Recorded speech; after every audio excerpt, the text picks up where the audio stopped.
करेंगे, वचन में आगे बढ़ेंगे। अपने आंखें बंद करेंगे, प्रार्थना, सुबह की प्रार्थना शुरू करेंगे। स्वर्ग में विराजमान मेरे प्रेमी करना में परमेश्वर, इस सुंदर सुबह में पिता वचनों को ध्यान करने के लिए एक सुंदर अवसर दिया परमेश्वर, धन्यवाद करते हैं। पिता हम प्रार्थना करते हैं परमेश्वर, इस Zoom मीटिंग में जितने लोग जुड़े हुए हैं आप वचनों को समझे, और वचन के साथ साथ लोग जीवन बिताने के लिए भी हम प्रार्थना करते हैं। पिता आज आज के लिए हमारा जीवन में क्या भोजन है पिता, वचन के द्वारा हमको दीजिए ताकि हमारे जीवन में उसको कहा का पिता उसका वचन के साथ साथ हम मजबूत हो सके। पिता हम प्रार्थना करते हैं, ये प्रार्थना और आगे के समय आप प्रार्थना सकते हैं, बिन प्रभु यीशु मसीह के नाम से मांगते हैं पिता, आमीन। आ, आइए हम वचन में जाएंगे। आज का मेरा वचन है आयुब 11 अध्याय 1 से लेकर 20 तक। हमें क्या करेंगे आज, ध्यान करेंगे। आ, यहाँ पे जब हम देखते हैं 11 अध्याय में सोपर का आयुब के प्रति गलत तर्क, मतलब यहाँ पे तो है सोपर का तर्क लोग लिखा है, लेकिन जब हम पढ़ाई किए थे उसमें आयुब के विषय में सोपर ने क्या करता है, गलत गलत सोच कर क्या करता है, वो बोलने का जो बात है यहाँ पे हम देख सकते हैं। यहाँ पे सोपर का आयुब के प्रति गलत तर्क बोल के हम क्या करेंगे, यहाँ पे देखते हैं। यहाँ पे जब 11 अध्याय में 1 से लेके 12 तक वो क्या करता है, अपना बुराई को दिखाता, मतलब आयु का मतलब गलत सोच कर क्या करता है, तुमने क्या किया है, तुम इसलिए तुम ऐसा काम किए हो, इसलिए क्या होता है, ऐसा हो रहा है बोल के क्या करते हैं, वहाँ पे आयु को बहुत दर्द क्या करते हैं सोपर ने देते हैं। वो कैसे देते हैं, यहाँ पे जब हम देखते हैं 11 अध्याय का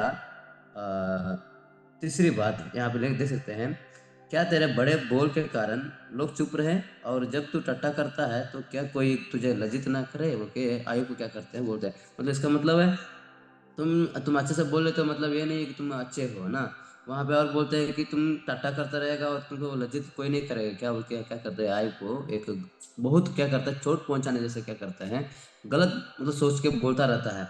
जब हम नीचे जब देखते हैं यहाँ पे, तो यह कहता है कि मेरा सिद्धांत शुद्ध है और मैं परमेश्वर की दृष्टि में पवित्र हूँ बोल के, यहाँ पे मतलब आयु को क्या कर रहे हैं, एक निज मतलब इतना ये कर दे रहा है, इसको दर्द दे रहा है। मैं पहले वो गांव में बहुत दर्द में है, दुख में है, दोस्त जब आता है तो उसको दोस्त को उसको सहारा देना चाहिए, उसका और मजबूत करना चाहिए, बल्कि वो क्या कर रहा है, सुपर ने आयुब का प्रति गलत क्या कर रहा है, समझा रहा है। तुम मतलब क्या कर रहा है, तू बोलता है कि मेरा सिद्धांत शुद्ध है और परमेश्वर की दृष्टि में तो पवित्र है, बोलकर तुम क्या कर रहा है, झूठ बोल रहा है। तो ऐसा अगर तुम पवित्र होता, अगर तुम पवित्र परमेश्वर के सामने तुम सिद्धांत सही होता, शुद्ध होता, तुमको ये सब नहीं आता बोल के क्या करते हैं,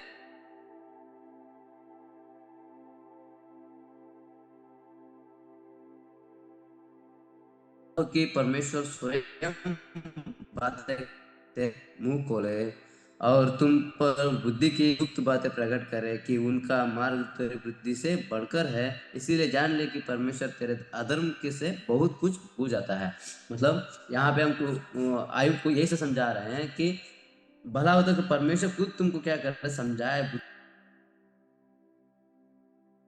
उसको दोस्त को मालूम नहीं आयुब कैसे ऐसे, मतलब उसको इतना साल से आयुब ने वो मतलब पहला अध्याय में जब देखते हैं परमेश्वर का वचन खुद वादा करता है कि परमेश्वर खुद बोलते हैं कि मेरा जो बेटा आयुब ने इतना कड़ा है, इतना सीधा साधा इंसान है, इतना क्या है, धर्मी पुरुष है बोल के यहाँ पे परमेश्वर खुद वादा करता है, प्रॉमिस करता है, इतना अच्छा इंसान है। उसको क्या करता है, अपना दोस्त जो बाहर की चीजों को देखकर क्या करता है, गलत समझ लेता है ना, गलत समझ लेता है। अपने शरीर को गाँव देखकर, उसका जीवन का जो दुख देखकर वो क्या करते हो, सपन क्या करता है, ये कुछ ना कुछ गलती किया है इसलिए ऐसा हुआ है, क्योंकि परमेश्वर ने मतलब जो व्यक्ति एक सीधा रहता है, जो व्यक्ति धर्मी रहता है, परमेश्वर के जीवन में दुख नहीं देता है बोल के क्या करता है, उसको आयु को बार बार क्या करता है, दर्द पहुंचाने का डिसीजन देता है। और जब 12 वचन तक ये उसका जो भी क्या बोलते हैं, उसको समझाते हैं परमेश्वर ऐसा है, परमेश्वर क्या है, बहुत क्या है, क्रोध है, कि जो भी गलती करेगा उसको माफ नहीं करने वाला है। अगर तुम धर्मी बोलते हो ऐसा तुमको रोग नहीं आ सकता है, अगर तुम धर्मी तुम अच्छा इंसान बोलते हो तुम्हारा आपका जीवन है, ये बीमारी ये कष्ट नहीं आता है बोल के सोपो ने क्या करता है, उसको गलत गलत गलत गलत ये करता है, निकालता है। जब बात 13 वचन से लेके जब 20 वचन जब हम देखते हैं ना, वहां पे वो क्या कर रहा है, उसको समझा रहा है तुम इस रीति से करो, क्या करना है। जब 13 वचन में जब हम पढ़ते हैं, यदि तू अपना मन शुद्ध करे और ईश्वर की ओर अपने हाथ फैलाए और जो कोई अनर्थ काम तुझसे होता हो उसे दूर करे और अपने डरों में कोई कुटिल ना करने दे, तब तू निश्चय क्या करेगा, अपना मुंह निष्कलंक दिखेगा और तू स्थिर होकर कभी ना डरेगा। बोल के लिए क्या कर रहा है, उसको समझा रहा है, तुम इस स्थिति से करोगे मतलब पहले क्या क्या करना है आयुब, तुम क्या करो, अपने मन को पहले शुद्ध करो और ईश्वर के हाथ क्या करना है, अपने हाथ को क्या करना है, फैलाना है। और जो कोई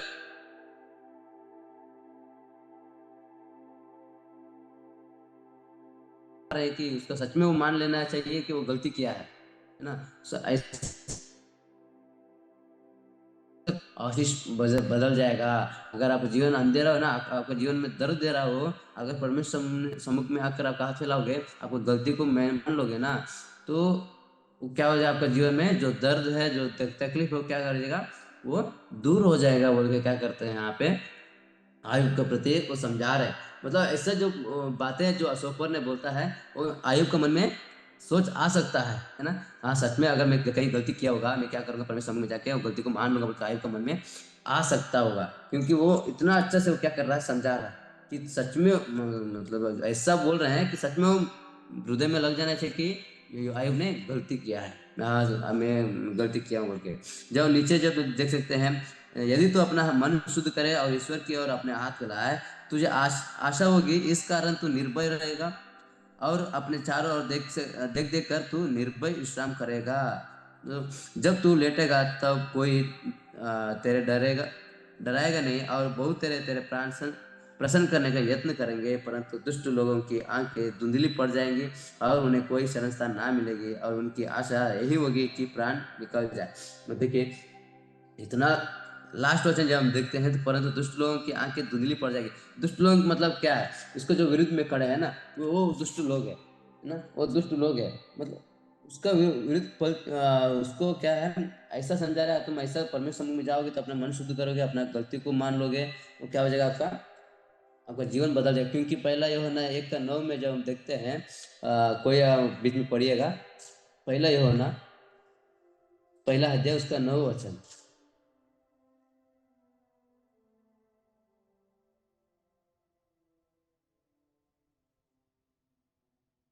नया नियम में पहला यूहन्ना पहला अध्याय उसका 9 वचन। यदि हम अपने अपने पापों को मान ले तो वह हमारे शुद्ध पापों को क्षमा करने और हमें सब अधर्म से शुद्ध करने के लिए विश्वासयोग्य और धर्मी है। हाँ और धर्मी है। यहाँ पे देखिए मतलब ऐसा ऐसा बात उनको समझा रहा है। अगर वो गलती को मान लेता है आयुब ने, मैं पाप किया हूँ, मैं गलती किया हूँ, अगर बोल के वो क्या कर परमेश्वर मुंह में आ जाता है, तो क्या है, परमेश्वर उसके पाप को क्षमा करके वो शुद्ध करने में विश्वास योग्य है। परमेश्वर हमारा जो परमेश्वर है वो, और क्योंकि पापियों के लिए आया है, पाप से वो पापियों से प्रेम करने के लिए आया है, वो पाप को क्या करेगा, जरूर आपका ये सारे दुख को क्या करेगा, दूर करेगा। परमेश्वर में जाके क्या करना, पहले मानना चाहिए, आपको गलती किया है बोल के मानना चाहिए, बोल के क्या करते हैं, बोलते हैं। लेकिन इस ऊपर ने इतना सारा बोलने के बावजूद भी आयुब ने आपका जीवन में क्या नहीं किया, विश्वास खोया नहीं। विश्वास इतना मजबूत था। जब हम देख सकते हैं आयुब का 27 खोलिएगा, आयुब 27 अध्याय उसका 5 वचन। यहाँ पे लिखा है, ईश्वर ना करे कि मैं तुम लोगों की सच्चा ठहराऊं, जब तक मेरा प्राण ना छूटे तब तक मैं अपनी खराई से ना हटूंगा। ये देखिए कितना सुंदर वचन, सुंदर एक बातें बोलता है। मैं नहीं चाहता कि आपके सामने एक पवित्र दिखाऊं, है ना, मैं नहीं चाहता मैं कि आपके सामने सच्चा ठहराऊं। लेकिन यहाँ पे क्या हो रहा है, जब तक मेरा प्राण ना छूटे तब तक मैं क्या नहीं करूंगा, परमेश्वर से हटूंगा नहीं। एक सिद्ध में परमेश्वर का एक सीधे इंसान बनकर रहूंगा। वो क्यों, मैं इतना विश्वास था, इतना मजबूत था। और जब उसके 27 के ऊपर जब हम देखते हैं 3 वचन में, यहाँ पे लिखा है, क्योंकि अब तक मेरी सांस बराबर आती है और परमेश्वर का आत्मा मेरे नथनों में बना है। मतलब देखिए मेरा सांस अभी भी चल रहा है, मैं मरा नहीं है, बस मतलब जो भी बीमारी आया है ठीक है, जो भी परेशानी है ठीक है, लेकिन मेरा सांस तो चल रहा है ना।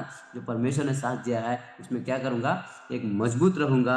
और नीचे लिखा है मेरे आत्मा, जो परमेश्वर का आत्मा जो है मेरा नथनों में चल रहा है, अभी भी मेरा नथनों में क्या है, परमेश्वर का आत्मा है। इसलिए मैं कभी भी मैं किसी को दिखाने का जरूरत नहीं, मैं सच्चा हूँ। किसी इंसान को दिखाने का जरूरत नहीं, मैं अच्छा हूँ।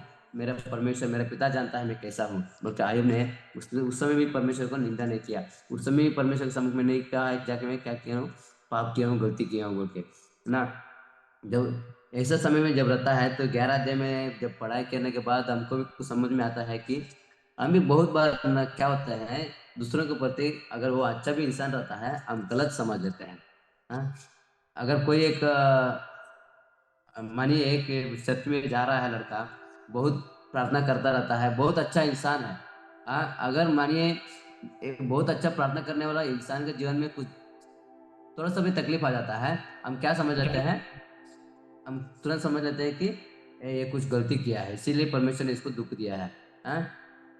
ये कुछ ना कुछ पाप किया है इसलिए परमेश्वर ने इसको क्या कर रहा है, दर्द दे रहा है। ये कुछ ना कुछ परमेश्वर के विरुद्ध में कुछ तो काम किया होगा, या इसका बेटा किया होगा, इसका पापा किया होगा, इसका माँ किए होंगे, इसका पत्नी किया होगा, या कुछ तो किए होंगे इसलिए इसे कोई जीवन में दुख आया होगा। हम क्या करते हैं, बहुत बार दूसरों को जो जीवन को बिगाड़ने की कोशिश करते रहते हैं। एक मसीह हम लोग भी है ना। हम परमेश्वर को जानते हैं ना, परमेश्वर को जानते हुए भी हम क्या करते हैं, बहुत बार हम दूसरों को जाके गलत गलत करती है, हम क्या कर रहे हैं समझ लेते हैं। हम सिर्फ बाहर चीजों को देखकर क्या करते हैं, गलत दृष्टि से लेता है। वहां पे सोफर ने देख सकते हैं, वो आयु का बाहर की चीजों को देखा, बाहर तकलीफों को देखा, बाहर जो जो जो हो रहा है प्रॉब्लम्स जो है उसको देख कर क्या कर रहा है, गलत समझ लिया कि इसको क्या ये क्या है, कुछ तो गलत क्या है। लेकिन जो अंदर जीवन में जो हो रहा है ना, वो किसी लिए हो रहा है, क्यों हो रहा है, वो दोस्तों को भी नहीं पता है ना, वहाँ किसी को नहीं पता है। बस परमेश्वर को, शैतान को पता है कि वो क्यों हो रहा है, किस लिए हो रहा है। लेकिन उस समय में अगर वो आयुब ने गिर जाता, आयुब ने सच में वो अगर जो सोपर का बातों को मानकर वो चल जाता परमेश्वर मुख में, हे परमेश्वर मैं इतना सीधा साधा कर रहा हूँ, फिर मेरे जीवन में क्यों ऐसा तकलीफ दे रहे हो, मैं अगर मैं कभी पाप किया उसको माफ कर दो, अगर बोल देता ना, वो गिर जाता वहीं पे। लेकिन वो उस समय में भी क्या कर रहा है, वो परमेश्वर इतना मजबूत में है। एक बात वो सोपर क्या है, मतलब सोपर को बातों को कान में हृदय में नहीं रखा, वो क्या कर रहा है, मजबूत है। इतना वो विश्वास में है कि मेरा सांस, मेरा जो सांस अभी भी चल रहा है, मेरे नतन में परमेश्वर का आत्मा क्या है, अभी भी चल रहा है बोल के क्या करता है, मजबूत रहता है ना। तो बहुत बार हमारा जीवन में गलत डिसीजन नहीं लेना है। अगर वो किसी का शरीर को देखकर, किसी को चेहरा देखकर, किसी के बाहर का जीवन को देखकर हम कभी भी गलत नहीं समझ सकते हैं कि वो गलत इंसान है। उसका जीवन में कुछ ना कुछ तो है, परमेश्वर कुछ परीक्षा करने के लिए हो सकता है, या कुछ उनका क्या, उनका जीवन में परमेश्वर को समझाने के लिए हो सकता है, या उनके द्वारा हम लोगों को समझने के लिए हो सकता है ना। तो बहुत बार जो है हम क्या करते हैं, एक अच्छा इंसान को भी हम खराब कर देते हैं। ये कि हम हाँ, हम क्या करते हैं, पहले हमारा जो जीवन में जो गलती हो रहा है, पहले हम जो जैसे जीवन बिता रहे हैं वो हम फरकते नहीं है, लेकिन हम दूसरों का जीवन हमेशा जल्दी में रहते हैं ढूंढने के लिए। इसीलिए लूका में 6 अध्याय में जो बताते हैं, अपने भाई की आंखों की गंदगी क्यों निकालते हो, पहले अपने आंख की गंदगी क्या करना है, पहले निकालना, तभी दूसरों को गलती को हम निकाल सकते हो। पहले हम अपने गलती को हम नहीं देखते, मतलब अपना हमारा जीवन को नहीं परखते हैं। बहुत बार हमारे जीवन में यही आदत होता है, हम दूसरों पर जल्दी से जल्दी हम गलत पकड़ लेते हैं, है ना। ये मतलब दूसरों के जीवन में हम ऑर्डर करने के लिए पहले आ जाते हैं, लेकिन हमारे जीवन में जो हो रहा है वो समझ में नहीं, हमको नहीं आता है। लेकिन हम पहले दूसरों को क्या करते हैं, रेडी रहते हैं बोलने के लिए। वहां पे दोस्त लोग आए तो उनको सहारा देने के लिए आना चाहिए था, लेकिन वो दोस्त लोग भी आ रहे क्या कर रहा है, उसके जीवन को बिगाड़ने के लिए और उसका जो विश्वास को कमजोर करने के लिए और दुख को पहुंचाने के लिए वहां पे क्या कर रहा है, दोस्त लोग आ रहा है, वो बार बार बोल रहा है कि तुम ऐसे गलती किया होगा इसलिए आया है, ऐसे बीमारी इसलिए आता है, या परमेश्वर किसी को ऐसे दुख नहीं देते हैं, आपका जीवन में क्यों ऐसे दुख दे रहा है। हाँ, अगर आप पाप किए हो तो पहले जाके परमेश्वर में क्या करना है, अपना गलती को मान लेना। ऐसे ऐसा क्या कर रहा है, उसका हृदय में विश्वास को क्या कर रहा है, कमजोर कर रहा है। बहुत बार हम भी ऐसे ही करते हैं, है कि नहीं। अगर हम कलेसे में आते हैं, कलेसे में बहुत सारे लोग मिलते हैं, उसमें से कोई ना कोई ऐसा व्यक्ति आता है, दुख में आता है, दर्द में आता है, रो रो के आता है, हाँ परेशानियों में आता है, हम उसका मदद करने के बदला है वह उसको जो सहारा देने का वजह है, हम क्या करते हैं, उसका गलती को दिखा देते हैं। आप ऐसे पाप किया होगा, या आप कैसे गलती किया होगा, आप इसको झूठ बोला होगा, आप कहीं चोरी किया होगा, इसलिए परमेश्वर आपको दुख दिया है। हम पहले वो बेचारा वो दुख में है, वो दुख को हम क्या करते हैं, बहुत बार उसको दुख को दिखा कर क्या करते हैं और दुख में ला लेते हैं। है ना।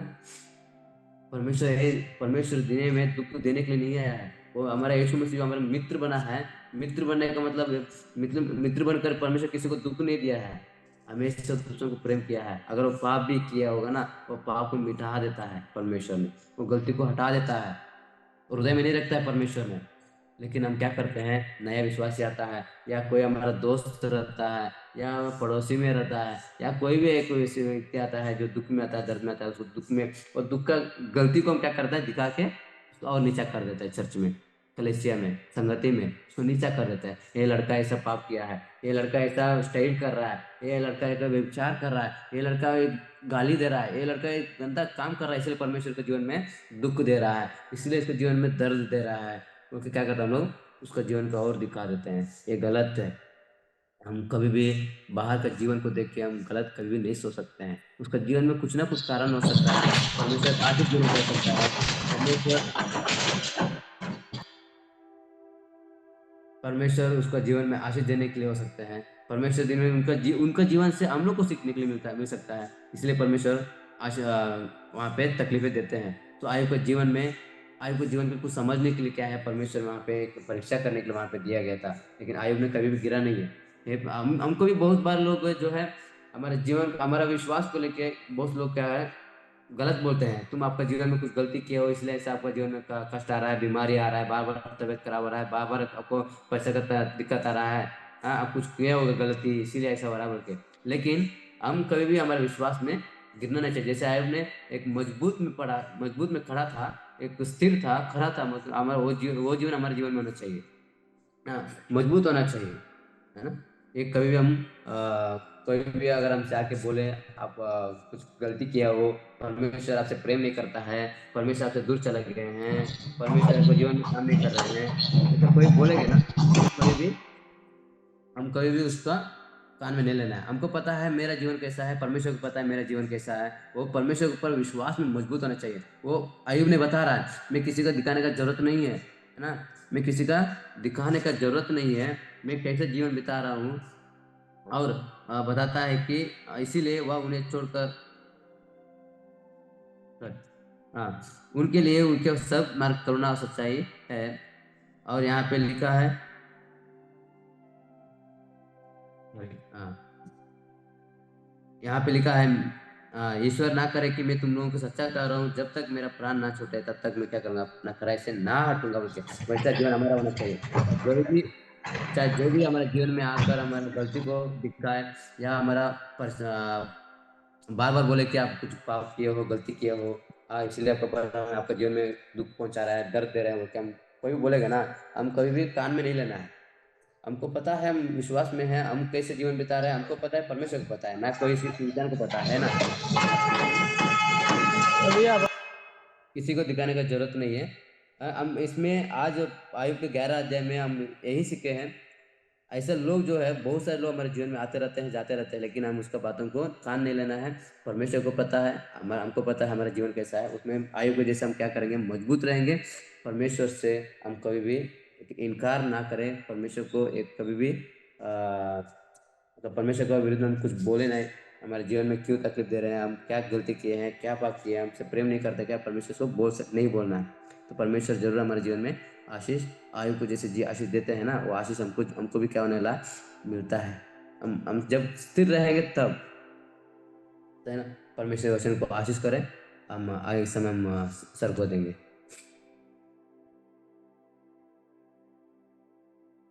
ओके, थैंक यू अमन, परमेश्वर आपका आशीष करें। हमारे बीच में कोई एक आदमी प्रार्थना कर सकता है और इस सारा अपना ಪ್ರಾರ್ಥನೆ ಕರೆಯೇ ನಮ್ಮನ್ನು ಬಹಳವಾಗಿ ಪ್ರೀತಿಸರಿ ಪರಿಶುದ್ಧ ನಮಗೆ ಸ್ತೋತ್ರವಾಗಲಿ. ಅದು ಸ್ವಾಮಿ ನಿನ್ನ ಮಹೋನ್ನತನ ಸ್ವಾಮಿ, ಪರಿಶುದ್ಧನ ಸ್ವಾಮಿ, ಸದಾಕಾಲವು ನಮ್ಮನ್ನು ಪ್ರೀತಿಸುವ ಒಳ್ಳೆಯ ತಂದೆ ನಿನ್ನ ನಾಮಕ್ಕೆ ಸ್ತೋತ್ರವಾಗಲಿ. ಮತ್ತೊಂದು ಆರ್ತಿ ಸ್ವಾಮಿ ಒಂದಿನಕ್ಕಾಗಿ ಸ್ತೋತ್ರ ಸ್ವಾಮಿ. ಒಂದು ಬೆಳಗಿನ ಜಾವದಲ್ಲಿ ಸಹ ಸ್ವಾಮಿ ಒಂದು ಯೋಗನ ಜೀವಿತದಲ್ಲಿ ಸ್ವಾಮಿ ನಮಗೆ ಒಂದು ಕೆಲವೊಂದು ಅಂಶಗಳನ್ನು ತಿಳಿಪಡಿಸೋದಕ್ಕಾಗಿ ಸ್ತೋತ್ರ. ಹೌದು ಸ್ವಾಮಿ, ನಾವು ಸಹ ಸ್ವಾಮಿ ಕೆಲವೊಂದು ಸಮಯದಲ್ಲಿ ಸ್ವಾಮಿ ಬೇರೆಯವರ ಜೀವಿತವನ್ನು ಅವರೊಂದು ಅಂತರವನ್ನು ತಿಳಿಯದೆ ಸ್ವಾಮಿ ಒಂದು ಹೊರಗಿನ ಕಾರ್ಯವನ್ನು ನೋಡಿ ಸ್ವಾಮಿ ಅವರನ್ನು ನ್ಯಾಯ ತೀರ್ಮಾನಿಸುವವರಾಗಿದ್ದೇವೆ ಸ್ವಾಮಿ. ಅದು ಸ್ವಾಮಿ ಆ ಒಂದು ಕಾರ್ಯವನ್ನು ನಮ್ಮ ಒಂದು ಕೆಟ್ಟ ಗುಣವನ್ನು ಸ್ವಾಮಿ ನಮ್ಮಿಂದ ತೊಲಗಿಸಿರಿ. ಅದು ಮಾತ್ರವಲ್ಲ ಸ್ವಾಮಿ, ಸದಾಕಾಲವು ಸ್ವಾಮಿ ನಾವು ನಿಮ್ಮಂತೆ ಸ್ವಾಮಿ ನಿಮ್ಮನ್ನೇ ಹಿಂಬಾಲಿಸಿಕೊಂಡು ಜೀವಿಸ್ಲಿಕ್ಕಂತೆ ನೀವು ಸಹಾಯ ಮಾಡಿರಿ. ಅದು ಮಾತ್ರ ಅಲ್ಲ ಸ್ವಾಮಿ, ಒಂದು ದಿನದಲ್ಲಿ ಅಪ್ಪ ಈ ಒಂದು ಜೂಮ್ ಆ್ಯಪ್ ಮುಖಾಂತರ ಸ್ವಾಮಿ ಎಷ್ಟೋ ಜನ ಸ್ವಾಮಿ ನಿನ್ನ ವಾಕ್ಯವನ್ನು ಕೇಳಿರಬಹುದು ಸ್ವಾಮಿ. ಅವರೆಲ್ಲರನ್ನು ಸಹ ನಿನ್ನ ಕರಗಳಲ್ಲಿ ಒಪ್ಪಿಸಿಕೊಡ್ತಾ ಇದೆ ತಂದೆ. ಅವರ ಜೀವಿತದಲ್ಲಿ ಸ್ವಾಮಿ ನೀನು ಒಂದು ವಾಕ್ಯದಿಂದ ಸ್ವಾಮಿ ಅವರ ಜೊತೆ ಕಾರ್ಯ ಮಾಡಿರಿ.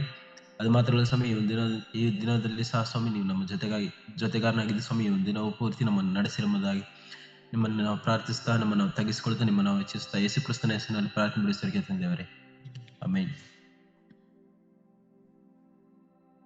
परमेश्वर आप सबको आशीष करें और फिर हम लोग कल मिलेंगे। सबको जय मसीह।